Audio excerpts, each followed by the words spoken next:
ಇಂದಿನ ಸಚೇತನ ಚಟುವಟಿಕೆ ಭಾರತದ ದ್ವೀಪಗಳು ದಿನಾಂಕ 6/1/2026. ಭಾರತದ ದ್ವೀಪಗಳು ಭಾರತದ ಪ್ರಮುಖ ದ್ವೀಪಗಳು ಎರಡು ದೊಡ್ಡ ಸಮೂಹಗಳಾಗಿವೆ.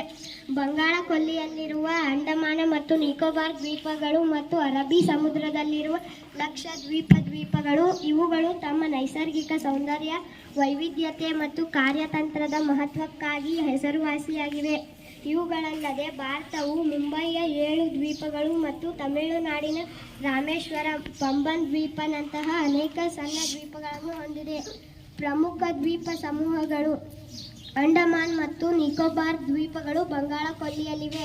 572 ದ್ವೀಪಗಳನ್ನು ಒಳಗೊಂಡಿದೆ. ಅವುಗಳಲ್ಲಿ 38 ಜನವಸತಿ, ಡೈವಿಂಗ್ ಮತ್ತು ಸ್ನಾರ್ಕ್ಲಿಂಗ್ಗೆ ಜನಪ್ರಿಯ. ಲಕ್ಷದ್ವೀಪ ದ್ವೀಪಗಳು ಅರಬ್ಬಿ ಸಮುದ್ರದಲ್ಲಿವೆ. ಹವಳದ ದಿಬ್ಬಗಳು ಮತ್ತು ಪ್ರಾಚೀನ ಕಡಲ ತೀರಗಳಿಗೆ ಹೆಸರುವಾಸಿಯಾಗಿದೆ. ಕೊಚ್ಚಿಯಿಂದ ವಿಮಾನದ ಮೂಲಕ ತಲುಪಬಹುದು. ಇತರ ಪ್ರಮುಖ ದ್ವೀಪಗಳು: ಪಂಬನ್ ದ್ವೀಪ ರಾಮೇಶ್ವರಂ ತಮಿಳುನಾಡಿನಲ್ಲಿದೆ.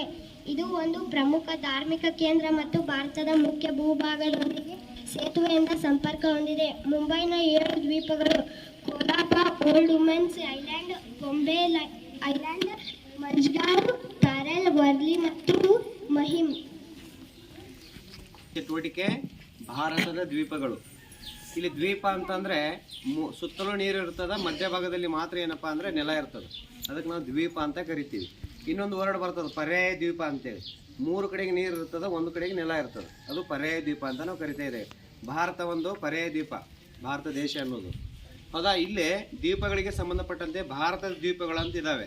ಇವತ್ತಿನ ವಿಷಯದಲ್ಲಿ ಭಾರತದ ದ್ವೀಪಗಳು ಎಷ್ಟಪ್ಪ ಅಂದ್ರೆ, ಭಾರತ ದ್ವೀಪಗಳು 2 ಸಮುದ್ರಗಳಲ್ಲಿ ಹಂಚಿ ಹೋಗಿದಾವ. ಒಂದು ಏನಪ್ಪಾ ಅಂದ್ರೆ ಬಂಗಾಳ ಕೊಲ್ಲಿ, ಇನ್ನೊಂದು ಅರಬ್ಬಿ ಸಮುದ್ರ.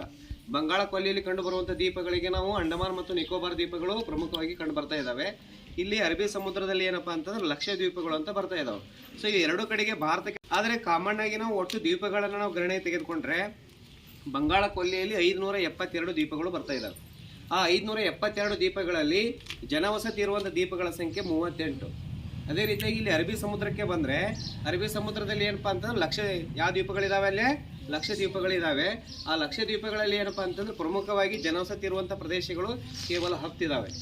ಉಳಿದಂತೆ ಏನಪ್ಪಾ ಅಂತಂದ್ರೆ ಒಟ್ಟು ಅಲ್ಲಿ ಕಂಡು ಬರುವಂಥ ದ್ವೀಪಗಳು ಎಷ್ಟಪ್ಪ ಅಂತಂದ್ರೆ 36 ಬರ್ತಾ ಇದ್ದಾವೆ. ಆ 36ರಲ್ಲಿ ಜನವಸತಿ ಇರೋದು ಕೇವಲ 10 ದ್ವೀಪಗಳಲ್ಲಿ ಮಾತ್ರ ಕಂಡು ಬರ್ತಾ ಇದ್ದಾವೆ. ಹಾಗಾದ್ರೆ ಈ ಒಂದು ದ್ವೀಪಗಳು ಹೇಗೆ ನಿರ್ಮಾಣಗೊಂಡು?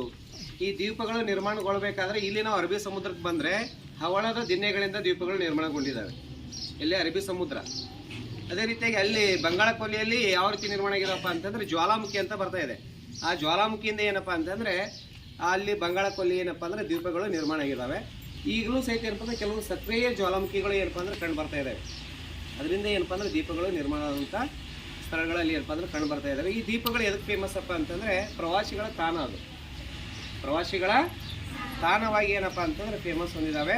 ಅಲ್ಲಿ ಜನರು ಸಹಿತ ಏನಪ್ಪಾ ಅಂದ್ರೆ ವಾಸವನ್ನು ಮಾಡ್ತಾ ಇದ್ದಾರೆ. ಅಲ್ಲಿ ಎಲ್ಲವೂ ಸೌಲಭ್ಯಗಳನ್ನು ಸಹಿತ ಹೊಂದಿದ್ದಾವೆ. ಅದರಲ್ಲಿ ಏನಪ್ಪಾ ಅಂದ್ರೆ ಭಾರತದ ಲಕ್ಷದ್ವೀಪ ಇದೆಯಲ್ಲ, ಅತ್ಯಂತ ಚಿಕ್ಕದಾದಂಥ ಒಂದು ಕೇಂದ್ರಾಡಳಿತ ಪ್ರದೇಶ ಅದು. ಈ ಕೇಂದ್ರಾಡಳಿತ ಪ್ರದೇಶಗಳು ಬರ್ತಾ ಇದಾವಲ್ಲ ಭಾರತದಲ್ಲಿ ಬರುವಂಥ ಕೇಂದ್ರಾಡಳಿತ ಪ್ರದೇಶಗಳಲ್ಲಿ ಅತ್ಯಂತ ಚಿಕ್ಕದಾದಂಥ ಕೇಂದ್ರಾಡಳಿತ ಪ್ರದೇಶ ಯಾವುದಪ್ಪ ಅಂದರೆ ಲಕ್ಷದ್ವೀಪ. ಅದರ ರಾಜಧಾನಿ, ಲಕ್ಷದ್ವೀಪದ ರಾಜಧಾನಿ, ಅದರ ರಾಜಧಾನಿ ಇದು ಕೇಂದ್ರಾಡಳಿತ ಪ್ರದೇಶದ ರಾಜಧಾನಿ. ಸೊ ಈ ರೀತಿಯಾಗಿ ಏನಪ್ಪಾ ಅಂದರೆ ದ್ವೀಪಗಳು ನಮಗೇನಪ್ಪ ಅಂದರೆ ಒಂದು ರೀತಿಯಾಗಿ ವರದಾನವಾಗಿದ್ದಾವೆ ನಮ್ಮ ಭಾರತ ದೇಶಕ್ಕೆ.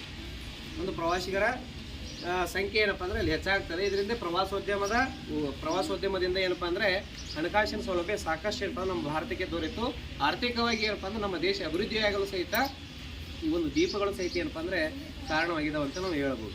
ಸೊ ಇವತ್ತಿನ ವಿಷಯವನ್ನು ಪ್ರಸ್ತುತಪಡಿಸಿರುವಂಥ ವಿದ್ಯಾರ್ಥಿಗಳಿಗೆ ತುಂಬ